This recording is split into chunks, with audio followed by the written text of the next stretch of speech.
కూడా హెచ్చరిస్తున్నా, మీ రోజులు అయిపోయినాయి, నేరాలు చేయొద్దండి, చేస్తే మాత్రం మిమ్మల్ని వదిలిపెట్టమని చెప్పి హెచ్చరిస్తున్నా. ఇంకో పక్క ప్రివెన్షన్ కోసం మీరు ముందుకు పోవాల్సిన అవసరం ఉంది. నేరాలు తగ్గించడానికి అవసరమైన ప్రణాళికలు తయారు చేసుకోవాలి, ముందు జాగ్రత్తలు చేయాలి, అప్రమత్తల్ని పాటించాలి. టెక్నాలజీ వాడుకుంటే నియంత్రణ చేసే పరిస్థితి వస్తుంది.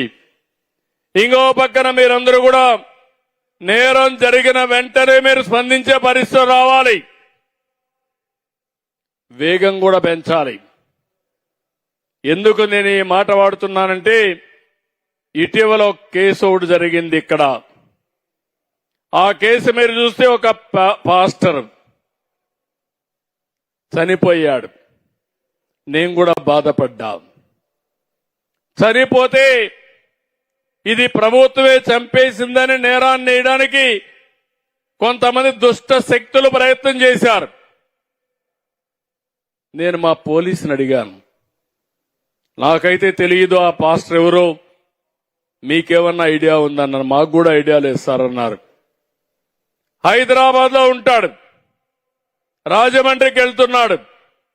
రాజమండ్రికి వెళ్లే ముందు ఆయన యాక్సిడెంట్ లో చనిపోయాడు. ఆ నేరాన్ని రాజకీయ ప్రత్యర్థులు కొంతమంది వాళ్లతో కలిసి నేరాన్ని ప్రభుత్వం పైన వేశారు. మా పోలీసుని అడిగారు, ఇమ్మీడియట్ గా చెక్ చేయమన్నాను. చెక్ చేయడం మొదలుపెట్టారు. కడాన నేను అడిగాను, మొత్తం సీసీటీవీ కెమెరాలు ఉన్నాయి, లింకులన్నీ తీయమన్నాం. లింకులన్నీ తీస్తే హైదరాబాద్ లో బయలుదేరి దారి మొత్తం తాగుతూ తూలుతూ ఎక్కడికక్కడ పడుతూ కడారబోయి అక్కడ పోయి చనిపోయే పరిస్థితికి వచ్చాడు.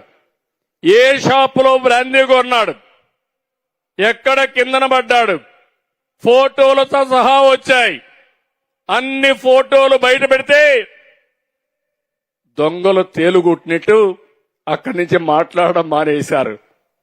నేను అడుగుతున్నా మిమ్మల్ని, అదే సీసీటీవీ కెమెరాలో ఆ దృశ్యాలు లేకపోతే ఆ నేరం ప్రభుత్వాన్ని, ఆ హత్య ప్రభుత్వాన్ని, ఆ తర్వాత ముఖ్యమంత్రి అతన్ని చంపేశాడని నా మీదనే పెట్టేసేవాళ్ళు.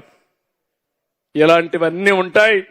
నేను అందుకే మీ అందరినీ ఒకటే కోరుతున్నా, ఏ నేరమైనా, చిన్న నేరం గాని పెద్ద నేరాన్ని గాని తీవ్రంగా మీరు తీసుకోవాలి, అధ్యయనం చేయాలి.